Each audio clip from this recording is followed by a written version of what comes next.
Кола мен Кыргызстанга 6 жыл мурун келген. Ысымын жалпыга түшүнүктүү болуш үчүн Коля деп өзгөртүп алган. Ал Жунхай базарында сүрөткө керектелчү кооз буюмдарды сатып эмгектенет. Жубайы жана балдары Кытайда калган. Мында тапкан кирешесин үй бүлөсүнө жөнөтөт. Жаздын келиши менен мекенине кете турганын билдирет. 8 марта Китай поедет на ребенок. 8 мартта Кытайга сапар алам. Ал жакта уулум, жубайы менен сейилдеп эс алам. Мекениме бара элегиме 2 жыл болду. Үйүмдү абдан сагындым. Будет 2 года не было. Очень скучаю. Кыргызстандагы чет элдик мигранттардын дээрлик 70%-ын Кытайдын жарандары түзөт. Көбүнчөсү Коля аттуу Бишкектин базарларында ар кандай буюмдарды сатып, оокат кылып жан багышууда. Я приехала из Урумчи. Мен Үрүмчүдөн келдим. Бул жерде мээлелерди сатып иштейм. Кыргызстанга келгениме 3 жыл болду. Мен үчүн киреше табуу маанилүү. Кайсыл жерде жакшы иш болсо, ал жерде жашай берүүгө даярмын. Хорошо работаешь, без разницы, где жить лучше. Бирок базарлардагы сатуучулардан тышкары кошуна өлкөнүн жарандары ири долбоорлордун жерлерде ишке ашырууда. Мисалы алсак, Датка Кемин көмөк чордондорун жана Ысык көлгө кетчү жолдорду кытайлыктар куруп жатат.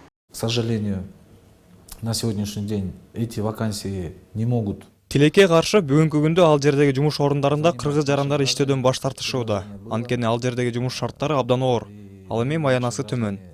Отказываются от такого труда, потому что условия очень тяжелые, зарплата низкая.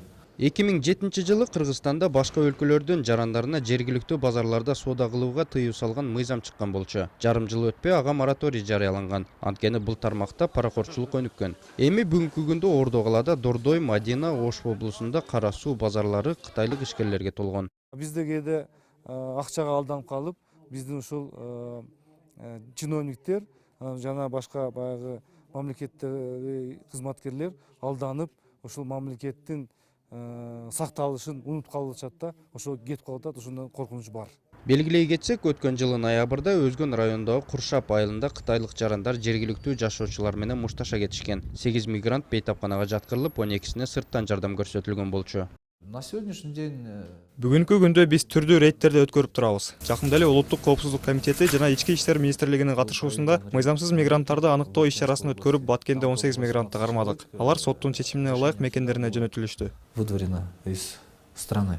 Жыл сайын министрлер кабинети эмгек кылуу үчүн келчү мигранттарга квота бөлүп берет. Алсак 2010 жылы 13 миңдей орун берилип, анын 70%-ын кытайлык жарандар түзүшкөн. Анын арасында мыйзамсыз келгендери канча айтуу кыйын.